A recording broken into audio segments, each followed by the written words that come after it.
Thank you all so much for being here. Today's session is presented by our ROTC commanders. We have all of the branches of ROTC represented here at USF, which is really exciting for us. And so we've got Captain Katie Long, who's going to start off the whole thing for us and then pass it along to the other commanders. So without further ado, take it away. All right, great. Thanks, Keena. I appreciate the intro there. But yeah, as Keena said, we are very fortunate and unique here at USF to have all the branches of the military represented with Air Force, Navy, Marine Corps, and Army. So what I'd like to do is kick off today and just kind of give you some of the nuances of the Naval program, which I say Naval because that encompasses the Navy and the Marine Corps as one service, and just kind of highlight the national program and then kind of nug down into what we do here at USF. And I'll talk for about 10-15 minutes, pass over the Air Force, same 10-15 for the Army, and then we'll have about 10 to 15 minutes on the backside for any questions that you may have. All right, let's see here. Okay, kind of the national program overview. So we were started all the way back in 1926 with 6 ROTC units when the government identified that the Naval Academy was not was producing officers, but there was a whole group of other college graduates out there that weren't being captured. So in 1926, we started up with 6 units. We've grown over time to 82 units across the country. We just opened up a unit in Hawaii, University of Hawaii last year. 26 of those units across the country are what we call consortiums, which is basically 2 colleges that fall under one chain of command. Here at USF, we are considered a crosstown where we have, and I'll talk about it later, about half of our students are down at UT, down at University of Tampa, and we're considered a crosstown because everything that they do, they have to come up here to execute for the program, vice us going to them and being under one chain of command. Across the country, we have 55 captains like myself, naval captains, and 9 Marine Corps colonels that are in charge of all the units. So it's a huge commitment by the Department of Defense and by the Navy. We capture 167 colleges and universities across the country, 76 host universities, like I just talked about with the consortium. And like I said, 91 of us are crosstowns like USF is with the UT relationship. So on the backside, when our folks are commissioned as ensigns in the Navy and second lieutenants in the Marine Corps, they go off to drive ships, they go off to fly and be professional aviators, they go off and drive submarines, and then also we feed the special warfare communities of Navy SEALs and explosive ordnance demolition underwater divers. Our Marines go off to TBS after graduation as second lieutenants, and they go in either as ground officers or aviators. Up in the top right of the slide, currently we have just over 4,100 students on scholarship at all the various units across the country. Another nuance that I'll talk about a little bit later, we do have just shy of 1,200 college program midshipmen, which are kids that are not on scholarship, but are still doing everything in the program and trying to get a scholarship, either a 3-year or a 2-year as they progress through college. One of the interesting aspects we have here at USF is there is a program called the MESEP program, which is the Marine Enlisted Commissioning Education Program. These are active duty enlisted Marines that have taken enough college credits on their own to be competitive and be allowed to go into the MESEP program at a university of their choice while they are still getting paid as enlisted Marines. So they are using their GI Bill and they are still getting paid as sergeants, staff sergeants, or gunnery sergeants in the Marine Corps and going to college. So on the backside, you know, they come in as an enlisted Marine and they leave as a commissioned second lieutenant in the Marine Corps. What's unique about us is this unit here, we have 24 MESEPs, which usually universities across the country maybe have 1 to 3. The University of San Diego has a bunch because Camp Pendleton is so close by, but we have 24 MESEPs here, and the word is out that this is a great place to be, and they are coming in droves, so it's pretty cool. All right, our scholarship. Our scholarship includes tuition and books. Summer trainings is paid for, and then they also get a monthly stipend. So our students, when they're here as freshmen, will get $250 a month. And then it increases $50 every year they're in school, and maxes out obviously at $400 a month when they are seniors. And then, one of the big things, and I'm going to foot stomp this a couple of more times, is we have 100% guaranteed job placement after graduation. They graduate on Saturday. Later that afternoon, they're commissioned as ensigns or second lieutenants. And the minute they raise their right hand and take the oath of office, they are starting to get paid. And it's a big deal. This is the program that I came into a long time ago. And to know that you have a job when you graduate college is, I remember my roommates buying suits and practicing interviews. I didn't do any of that. I knew what I was doing, and I knew how I was going to get there. After graduating, our students have a minimum of 5-year commitment. That's a minimum. It's usually much longer. So if you go to aviation, you go to flight school, it's a 7-year commitment after you get winged, and it usually takes about 1.5 to 2 years to get winged. So it is a big commitment. And then let's see. And as far as the scholarship, our high school students will start applying their junior year of high school into their senior year of high school, and we'll know if they've received a scholarship or not by the time they graduate high school. College programmers were what I was talking about earlier. These are students that didn't get a scholarship out of high school, but that doesn't mean, they're dead in the water. They can come here, they can participate, they can actively prove themselves worthy of either a 3-year or 2-year scholarship as they go through college. 85% of our students, obviously we are a very technically oriented service. We call them Tier 1 and Tier 2. 85% of our students are in these Tier 1 and Tier 2 majors, which are all engineering-based majors. And then we have 15% of our students, this is across the nation, that are in Tier 3, which would leverage either language skills that we need or regional expertise or cultural awareness programs. But the majority, 85% of our students are engineering-related, chemical, electrical, mechanical, things that you would expect going into the service. So that's kind of the overall big view. Now we'll nug down into who we are here. So a relatively small staff. So myself up there at the top as the CO, and then I have a Marine major who's my executive officer, basically a number 2 guy, the assistant professor of naval science. And then we are fortunate here that we have, if you see there in the middle, Christine Borgia, who's our ROTC specialist, USF employee, Ben Palmer, who is a retired chief from the Navy, as our supply tech, and then Harold McIver is our human resource. What's important to highlight is that all 3 of those people have been here ever since this unit was stood up 20 years ago. They know where all the bodies are buried, and they know all the dirty laundry, good and bad. And it's a blessing to have people here with that kind of continuity and commitment to the program. Across the bottom, we have a active duty gunnery sergeant who is our assistant Marine officer instructor. And then we have all 3 flavors of what you would go do in the Navy represented. So Lieutenant Ibarra is coming to us in August. She is a ship driver, surface warfare officer. In the middle there, Lieutenant Gonzalez is a nuclear trained submarine driver. So he can speak to the submarine piece. And then on the bottom right is Lieutenant Hickson. She is a E2 NFO aviator speaking to the aviation piece. So a wealth of knowledge here for our students. And like I tell every student that comes here, we are here for them, and that is our sole purpose why we're here. So life in the Buccaneer Battalion, as we call ourselves, the 2 big components are physical fitness and academics. And I'll talk through those real quick. And then on Monday and Wednesday, we do all kinds of laboratories where we talk about Naval and Marine Corps life and nug into certain programs there. So our current enrollment, we've got about 87 students, and that kind of ebbs and flows.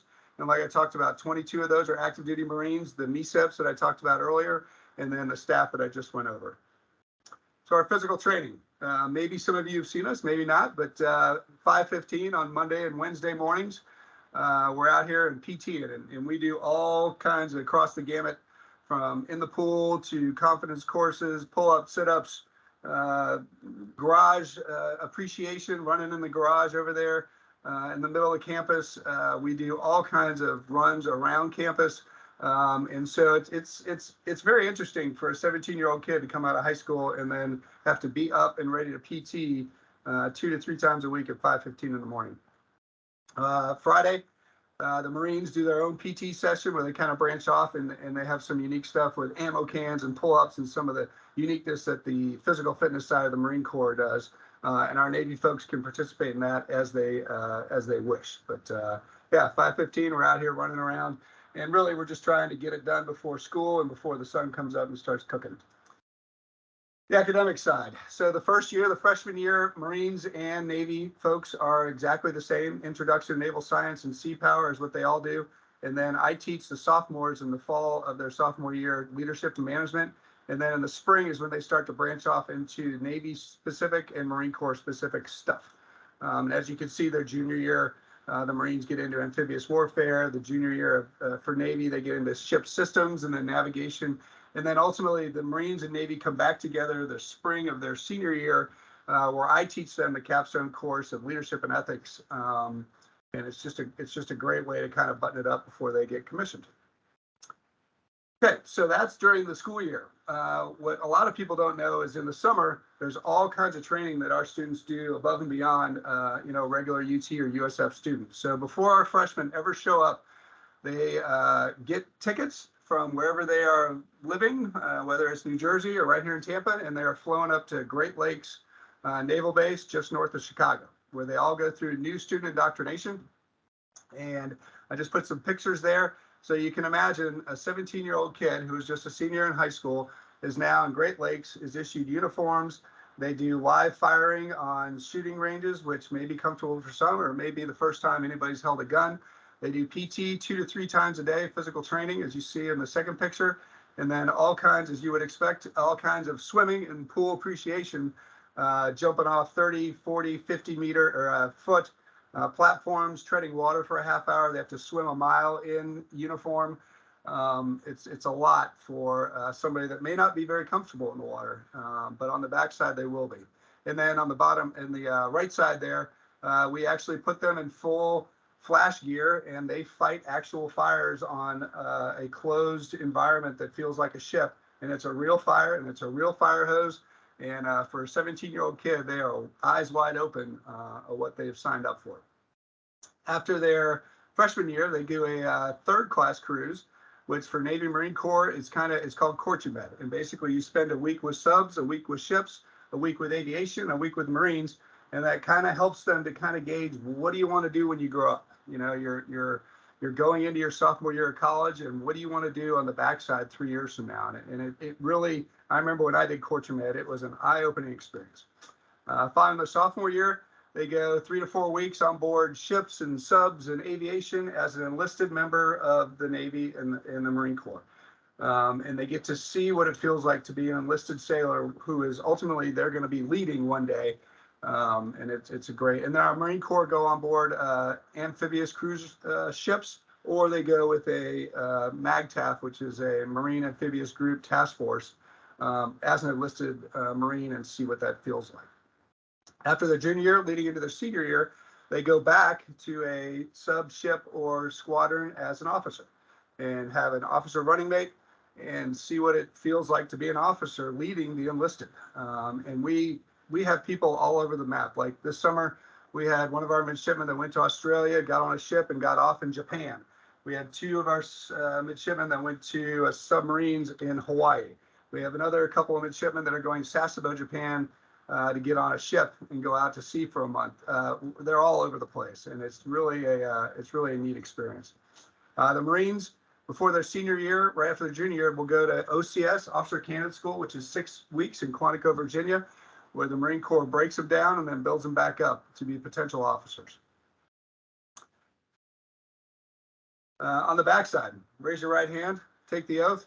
You're an ensign in the Navy. You go out and you're going to drive these ships, the best and finest warfighting machines on the planet. Or you're going to go into naval aviation. I'm sure a big portion of y'all out there have seen Top Gun Maverick. That's where our kids are going, and they're at the ripe old age of 22 to 23 years old, probably closer to 21, 22, and off they go to flight school in Pensacola. Also driving our submarines. It's amazing to me when I would see a young officer in their 20s show up, and they are literally driving submarine ships and aircraft, and they just look like kids to me. They're the age of my kids. and then off to be Navy SEALs or explosive ordnance disposal folks. Marine careers. After a Marine is commissioned as a second lieutenant, they all go to the basic school up in Quantico, Virginia. And then after the basic school, they figure out if they're going to go into any of these, what is it, 6 or 7 different vocations in the Marine Corps. But they don't know that until they go and they prove themselves at TBS and kind of figure out what they're going to do on the backside.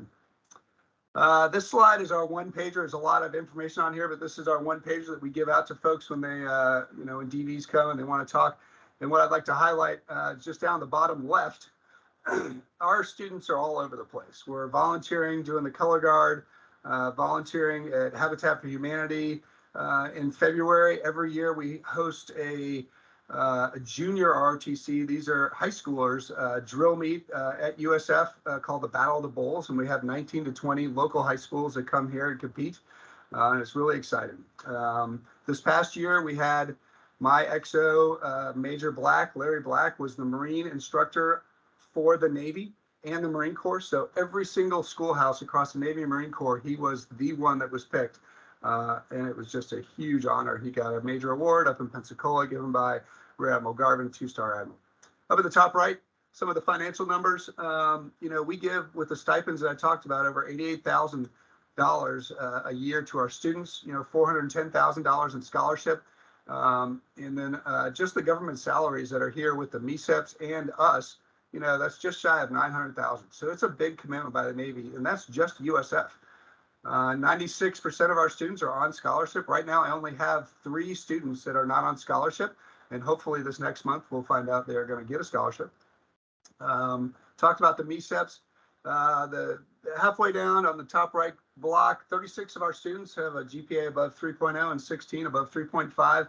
And again, this 100% job placement upon graduation, that is a huge thing with us, and it's a big deal. So across the staff, the 6 to 9 people that are here, makes me feel old, but we have over 187 years of combined service and experience and expertise here at USF serving our students. And it's exciting to see these young kids come in, grow up, be commissioned, and head out the back door. So this past year was our 20-year anniversary in April, and that's what this picture is. We did a change of command, pass and review, had Dr. Genshaft and General Girardi here, and just all kinds of folks that stood this place up 20 years ago, back in May of 2002. So that's my last slide. I'll get off my soapbox and pass it over to the Air Force.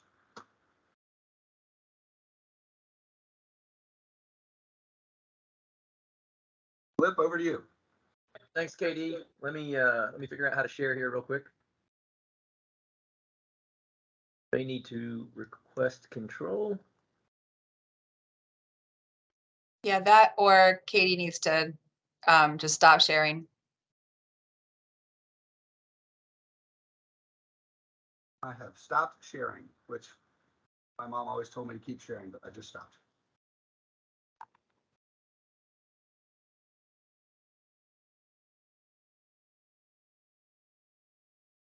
Right now, it doesn't like what it sees. Here we go.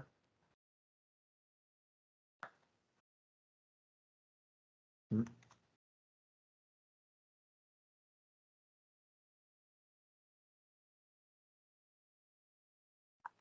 everybody see that? Because I can't see you. We can see it, but we're seeing the presenter mode with like both your main slide and then the slide coming up next. Okay, give me 1 second and let me try and fix that then.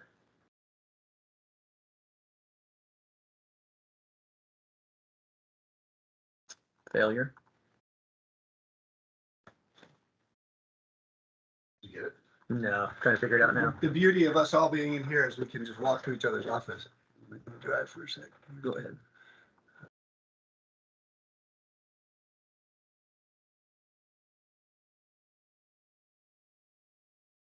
Oh no, just swap it. No, it's just gonna show. So All right. Looks good. Yep, you're good. Awesome. Thanks, guys. Appreciate that, Katie, and appreciate everybody here today. So I'm not going to take a ton of time and go over the same thing that Katie did. The takeaways that I need you to take from this, are that the Air Force, the Army, and the Navy are similar in a lot of ways.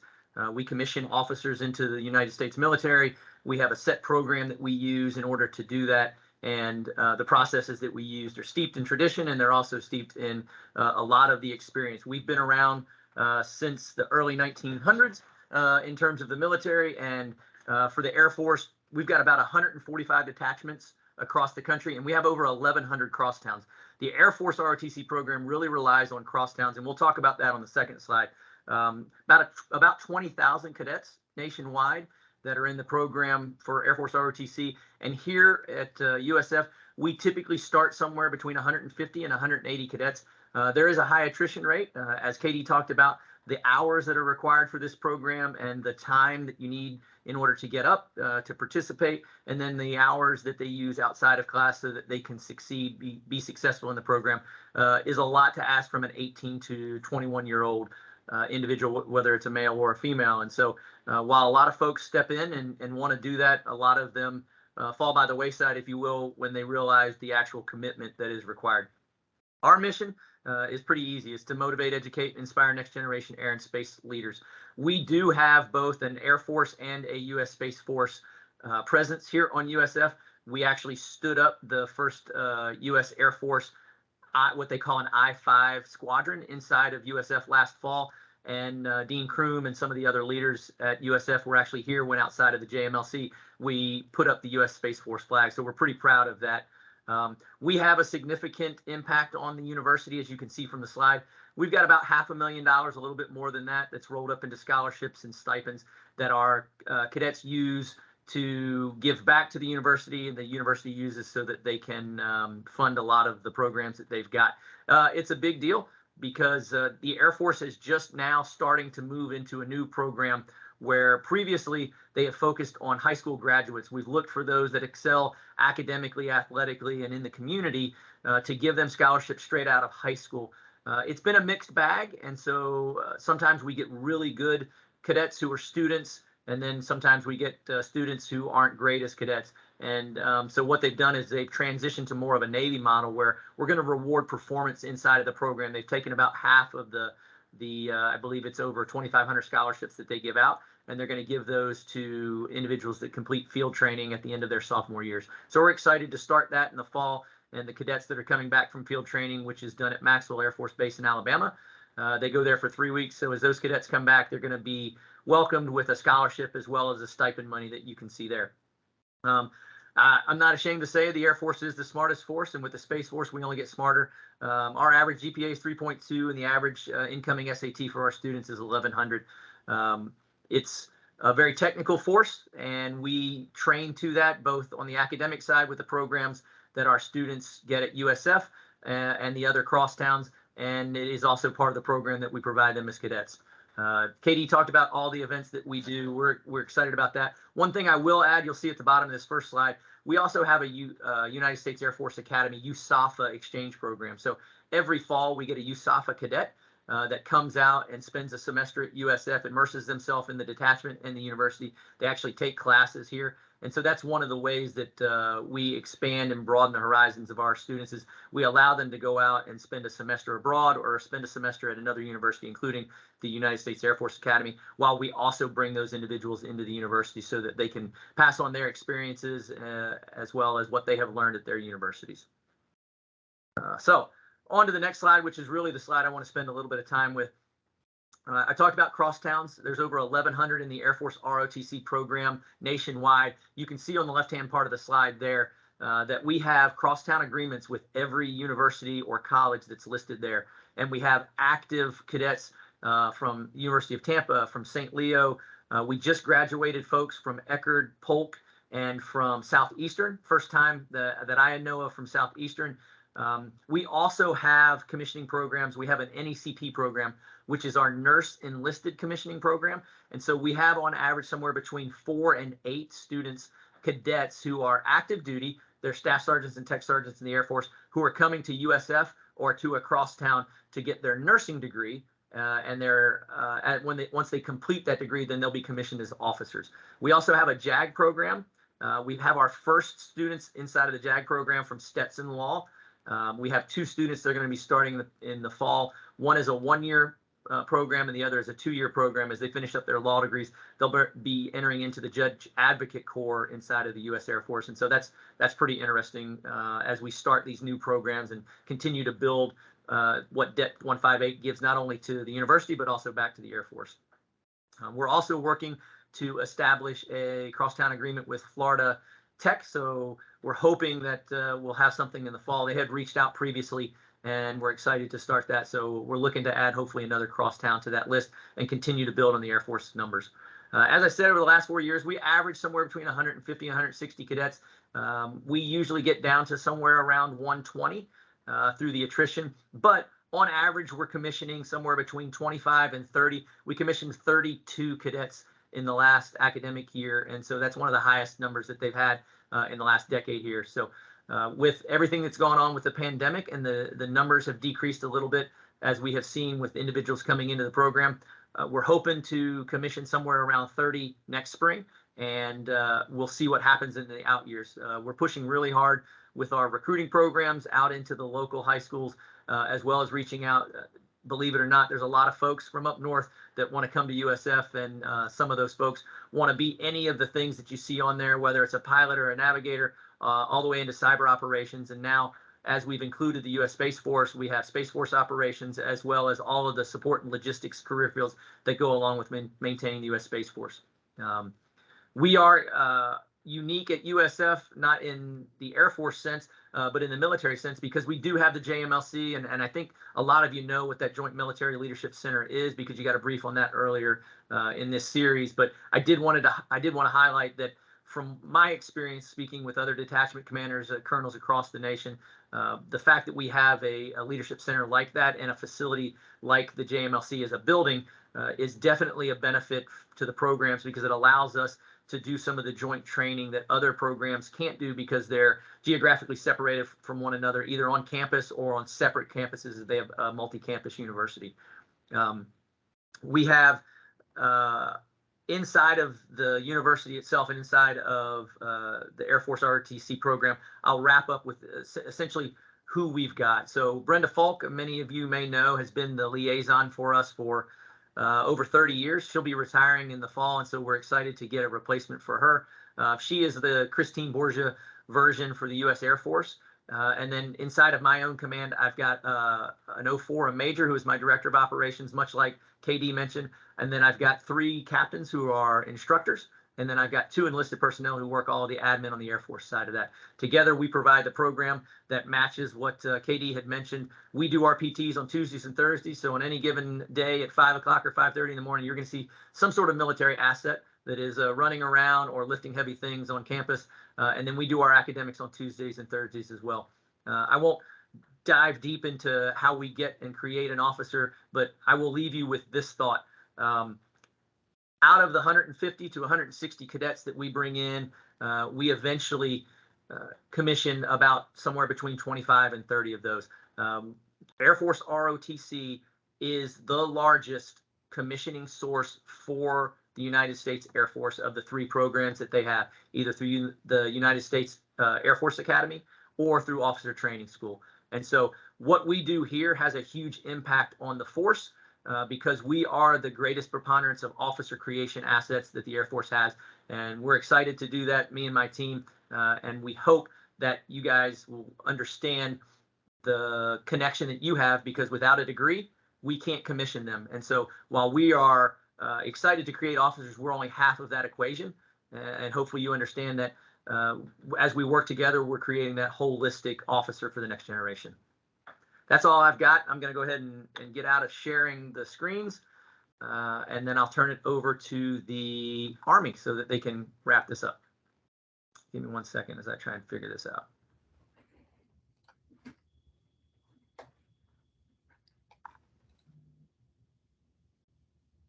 Somebody let me know if that's actually stopped sharing. Yep, you're good. Awesome.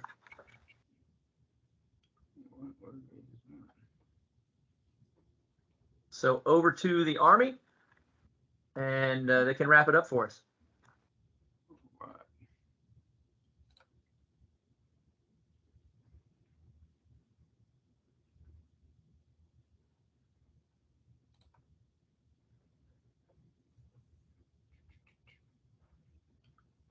I'm trying to find my PowerPoint here. Here we go. Share.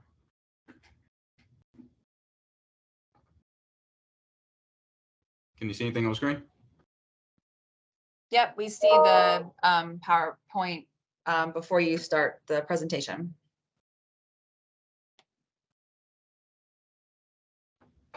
All right. I'm Captain Davis, U.S. Army ROTC, down here at the Suncoast Battalion, as we call ourselves.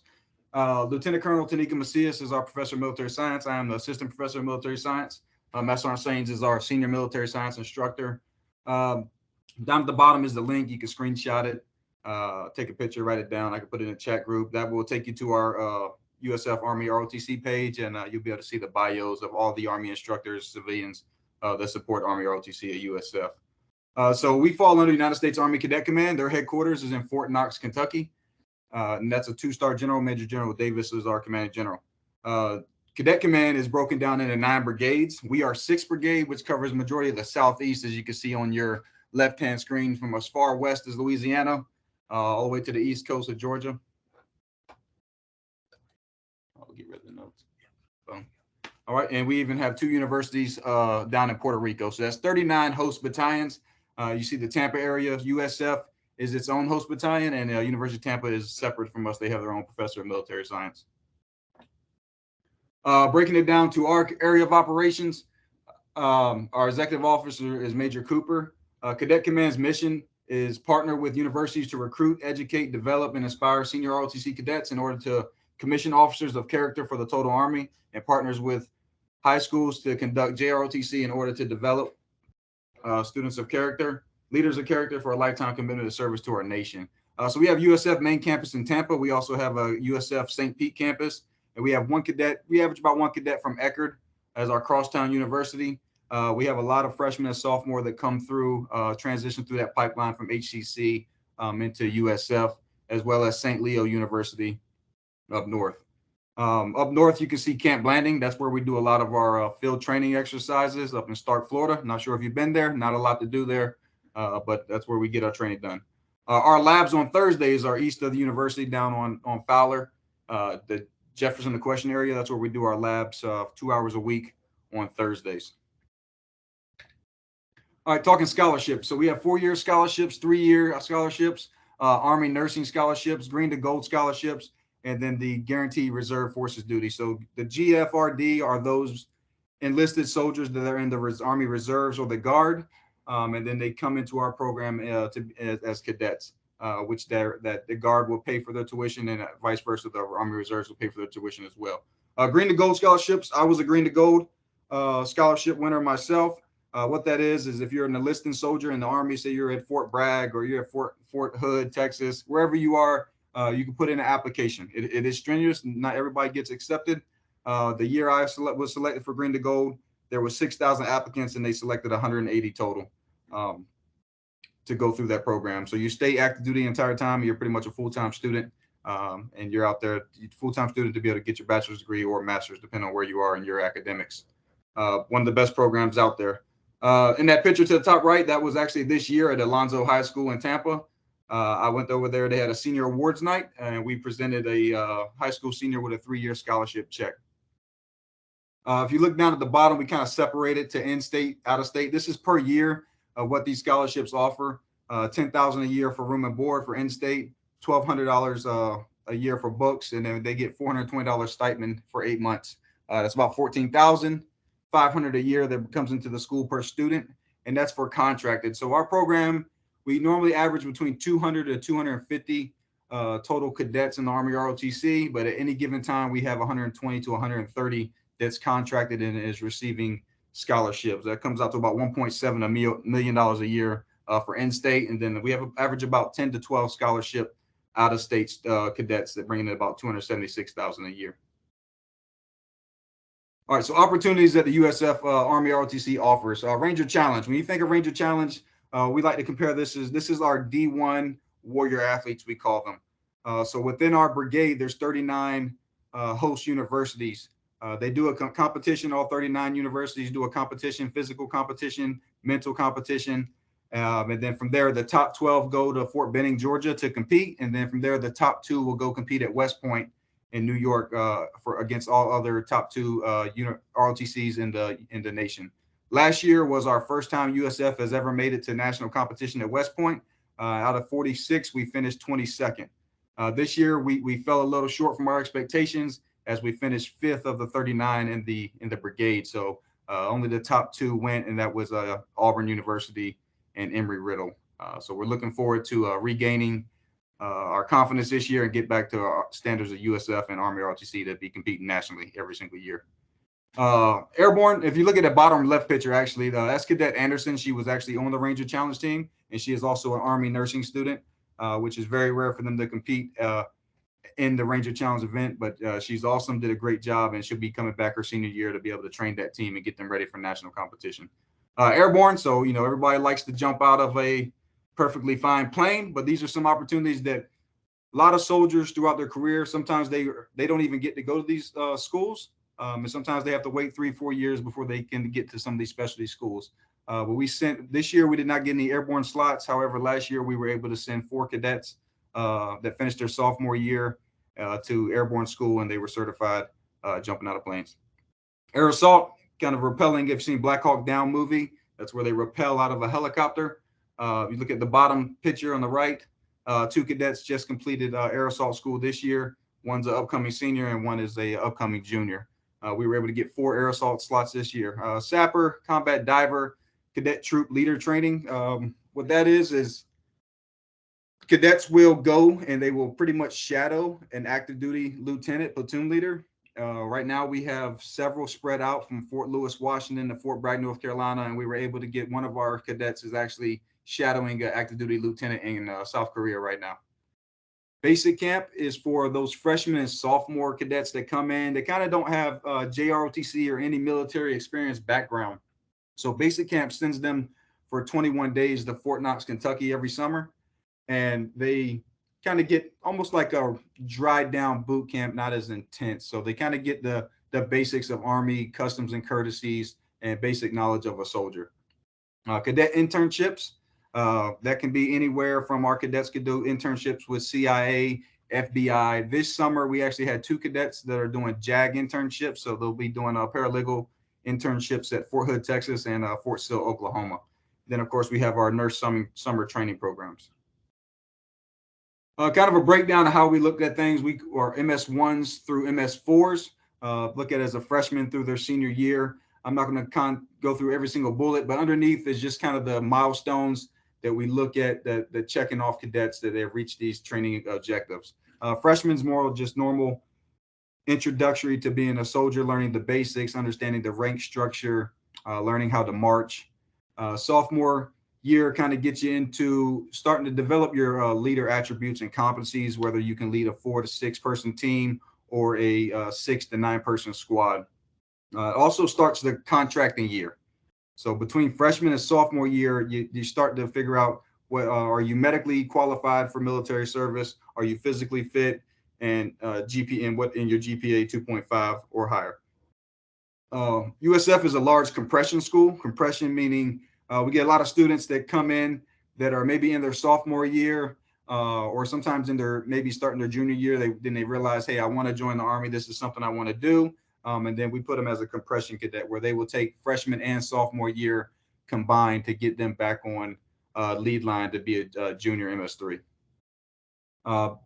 Biggest competition here, as you see in red, the 10 and complete 4 weeks at cadet summer training under the junior year. So right now I'm the only one back here that is a soldier from our task force, ROTC, as everybody is at Fort Knox, Kentucky, as every junior in ROTC across the country goes to Fort Knox, Kentucky for 30 days to complete their summer training.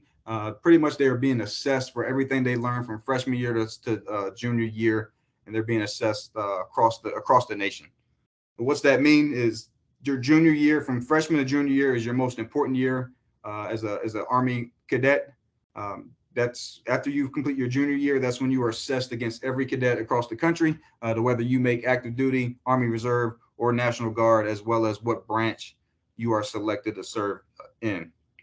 And then senior year, biggest thing here is you're ready to move to graduate and go be a second lieutenant in the United States Army and lead our young men and women. Biggest thing here is you have to earn your degree. You can't be an officer. All three branches. You cannot be an officer without a minimum bachelor's degree. All right, I'm not going to go through all the branches, but as I talked about, these are the branches everybody wants, to get their branch they want to. Like I said, they are based on a national order of merit list. So wherever you compete and rack against your peers across the country determines whether you get the selected branch you like. If you think adjutant general, think about your HR department in a civilian world sense. You can look at finance. Those have some degrees requirements, whether business, accounting, computer science. And then if you look at everything selected in red, those are your combat arms, MOS's job fields. Moving on, we have bachelor degree specialties, whether Army nurse, medical service, corps, and then you have advanced degrees, whether it's medical corps, dental corps, veterinary corps, or your judge advocate general. I will tell you that my 2 years of being here, last year, we sent one cadet was able to get selected for dental school that went to Howard University. And then we just sent another cadet this year that got selected to go to dental school to be a dentist for the Army. Typical day in a week for a cadet for Army ROTC, we do PT, physical fitness 3 times a week, 6:30 to 7:30. Freshman classes are one class a week. We have multiple classes, and then every lab on Thursdays. Juniors and seniors do 2 classes a week with a lab. A lot of volunteering events, color guard, leader development. With us being so close to CENTCOM, we're able to get with CENTCOM and SOCOM at MacDill and bring in other outside leaders. Kind of like when you talk to your kids all the time, we keep telling them all the time what Army leadership is. Eventually, they probably don't listen to us, but if we bring somebody else in from the outside, then they're like, okay, well, at least the instructor's on the right page. Just kind of give you some achievements, backgrounds over the last couple of years. Top left, Cadet Wen, he just graduated. He branched aviation, so he will be a pilot for the Army. He was also the George C. Marshall winner, which they select the top 10% cadets in the program. They take them to Washington, D.C., and they're recognized for being a top 10% cadet across the nation. The middle picture there is our Suncoast Stakes that we hold every September, that we invite all the JROTC high schools to come to USF on campus, and they go through a Ranger Challenge type physical fitness, mentally tough type different competitions. And that winning school gets a 3-year scholarship, and that instructor can give it to the best senior cadet they feel that has the ability to serve and lead in the Army. Last year, Alonzo High School took home that first place trophy at Suncoast Stakes. To the right, something that wasn't necessarily a thing when I got here in 2020, and it could be due to the pandemic, but all 3 branches, Navy and Air Force, we all kind of got together and we kind of developed a partnership with the athletic department to be able to recognize, our country, and then recognize the cadets that are getting ready to take this step to serve, as we know that less than 1% of our nation wear this uniform. So right there, that's the UF game from last year at Raymond James. Not sure if everybody remembers or you were there, but all the cadets were able to bring out the American flag, present it. We actually had an Army esports gaming truck outside the stadium to be able to engage with the community. So big program, and we got a lot of salute to service events coming up this year as well. Bottom left was a lot of cadets, myself, we all volunteered downtown. I know there was a couple Navy and Air Force cadets out there as well. But every year, Tampa Police Department hold a Memorial 5K to honor the fallen police department officers. So that's just us getting out there in the community, showing them that USF ROTC supports the community as well. Your middle pictures there you see with MacArthur. So USF won the General MacArthur Award in 2020. So there's 275 host universities across the nation. Only 9 get to win the General MacArthur Award, and USF Army ROTC won that award in 2020. However, this year, 2021, University of Tampa was able to take that. So as I said before, we got to get back to our high standards and get that award back in down here in USF. And then bottom right, something we started 2 years ago. This picture is from last year. So that was our 2nd annual food drive ruck march. So we work with Feeding Tampa Bay and local food pantries. We get donations from all over. Cadets put that donated food in their rucksacks. They ruck 4 miles with their weighted rucksack, and at the end we go deliver that. We've averaged about 3,500 pounds of food donated to local pantries across Tampa. And just some major events. We welcome all faculty to come out. If when we put out the The third annual food drive will be in 24 March to 23 this year or February. We appreciate you come out. You want to donate food, you want to walk with us, you can, or you just come out and donate food. We do multiple suicide awareness runs and during in September. If you can't run, come out with us. Put on your Go Bulls gear, and you can walk if that's fine. As well as Sexual Assault Awareness and Prevention Month in April. We do a lot of runs around the campus to bring awareness to these type of things that are affecting a lot of people. Other than that, that's all I have for the Army.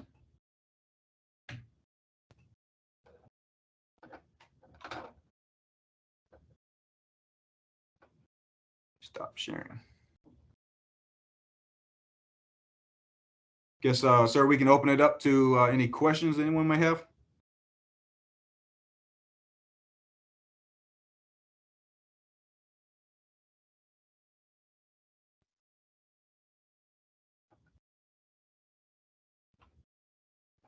Any questions for the ROTC team? All right, I'll ask the question. So are you when you guys get, I guess, commissioned here, or however what the terminology is, to be instructors, do you all receive any kind of training around that aspect of the job, or are you kind of just having to learn on the fly? So for the Navy, I'll kick that one off. So no, we have to do teaching in higher education. It's a 3-week course that is my higher headquarters is in Great Lakes, Naval Service Training Command. And we can't just jump in and teach. We have to, most of us have been instructors in previous lives, so it's not completely foreign, but there is a 3-week course to just kind of level expectations and make sure that we're, and all of our material, we do have academic freedom, they call it, but all of our syllabi and other stuffs are provided to us for some standardization across the force from the folks in Great Lakes. So I'll get off the mic now. Yeah, the Air Force is very similar. We selectively man our positions, and so for what we call the Professor of Aero Studies, which is my position, you've got to have at a minimum a master's degree, and you go to what they call the Academic Instructors course. All of the professors of aerospace studies and the have to complete that academic platform. Because it's selectively manned, we typically try and get individuals with higher secondary degrees so that they've seen that level of instruction and that they have that experience. As far as the Army side, I mean, every leader throughout my 18-year career, you're always coaching, teaching, and mentoring. But we do have an 80-hour course that we go through at Cadet Command at Fort Knox. It really to get us on level with the adult learning model. If those are not familiar with it, but mentoring, teaching, coaching is just embedded in leaders at all times. And of course, we all pass any type of background check that as any USF employee would do as well.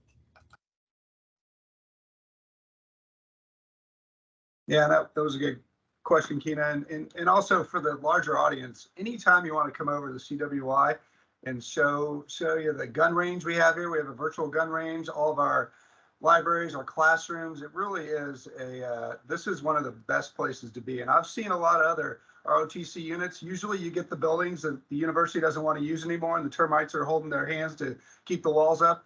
That is not the case here. This is really a world-class place that we'd love to show off. So anytime you want to come over, please do.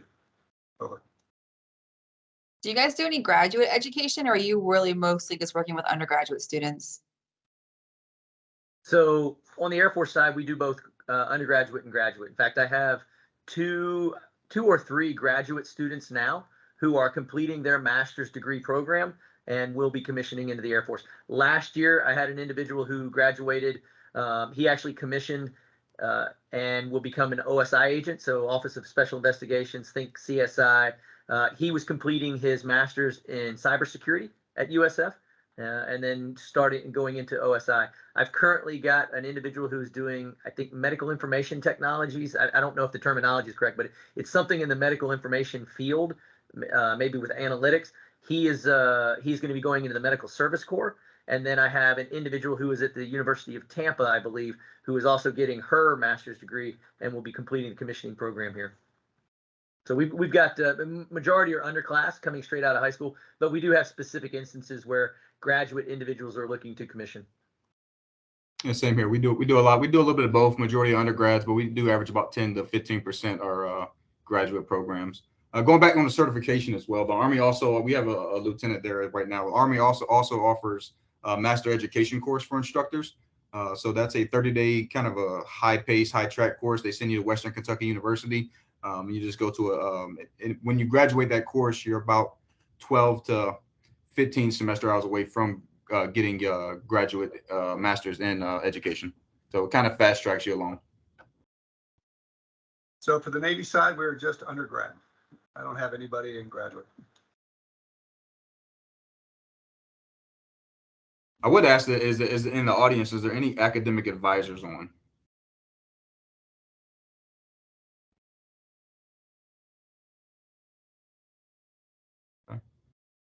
There should be.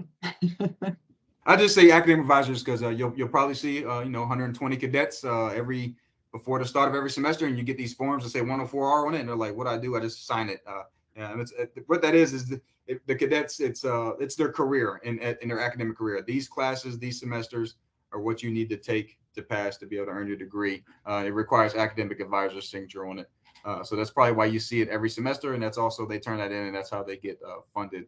Showcasing that they're taking the accurate courses to keep them on glide path to graduate and commission. But just in case anybody was out there like, I get all these 104R forms and I have no idea what I do. I just sign them. But it should keep them on path to be able to graduate and commission. Sounds good. Appreciate it, Douglas. So there is a question in the chat about junior ROTC, what its primary tool is versus ROTC. Absolutely, ROTC is the process of creating a commissioned officer in the military. Junior ROTC is a little different, and it really goes by the community or the situation that the program is in, but they don't necessarily create enlisted members.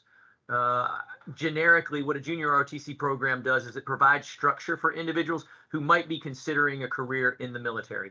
A lot of them don't go enlisted, but what it does do is it provides a structured area for learning and development when that student might need that and they're not getting that either in their home environment or in the academic environment that they're in their high school. And so it's a little different. They don't specifically have a charter to create enlisted members in the force. What they do is they provide them a pathway to the military if that's what they want, but more than that, they provide an initial idea of what a disciplined lifestyle looks like. Yeah, and I agree 100% with what Liv just said. My impression of the junior ROTC's mission is to produce structured, better citizens. It's not really driving people to the military. It certainly can educate them, but it's just overall, like Liv just said, providing structure to some folks that maybe could use that. Yeah, no further comment on JROTC. I know Hillsborough County has one of the best ROTC programs for every branch across the country here in Hillsborough. And one thing I will add, and this is more for if people were just interested in understanding how we get our students, junior ROTC is not a requirement to be an ROTC cadet. In fact, the majority of students that we have zero, like Katie talked about in his brief, have zero exposure to the military prior to the first day that they step foot on USF's campus and walk through the doors of the CWI. Does it help? Yeah, there are some certain aspects, especially drill and ceremony and maybe some of the history that is taught, but it's definitely not a requirement or a bar that they have to step over in order to become an ROTC cadet.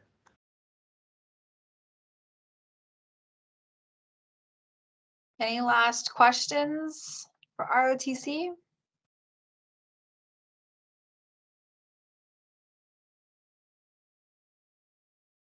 All right. Well, I would strongly encourage you to take them up on their offer to visit. The building is amazing. The facilities they have are really great for the students. The virtual gun range, UG Ed did that last year for our kind of retreat, and it was an amazing experience. It was a lot of fun. So really encourage you guys. I really encourage you guys to check that out. They're great hosts over there. Thanks again for attending today's session. Thanks to Can the I ROTC. just, Oh I yeah. don't mean to jump in. Just one like final closing thought. What you guys were presented today is half of the equation for a military officer. Okay. We are in charge of developing them from the military side of the house, but we can't do that without USF. We can't do that without the folks that are on the other side of the Zoom call here, as well as the other universities and colleges that are either at USF or at University of Tampa or whatever else. Kind of like Doug mentioned, they've got to have a degree in order to commission. And so we recognize that we are 50% of that equation. We provide them a minor in aerospace or naval studies or Army studies, but the degree comes from their institution. And so we want you guys to understand that it's a hand-holding relationship where you guys are building them their academic prowess so that they can get their degree in engineering or criminology or whatever it is, while we work to give them the background and the foundation that they need to be a successful officer. But eventually they're going to take that and they're going to spend the next 4, 6, 8, 20, or 30 years really becoming a military officer. And so that degree is that pathway to start that. And I know Colonel Montgomery talked about the Air Force being the smartest and everything, but well, obviously we saved the best branch for last. A little healthy competition. Go Navy. We have satellites. All right. We have satellites. That's in space. Well, I think that's a great way to end. Really appreciate everyone's time, and thanks again to the ROTC team for giving us all that information and ending on that note of collaboration, and just really appreciate that final sentiment. So everyone has a great rest of your day.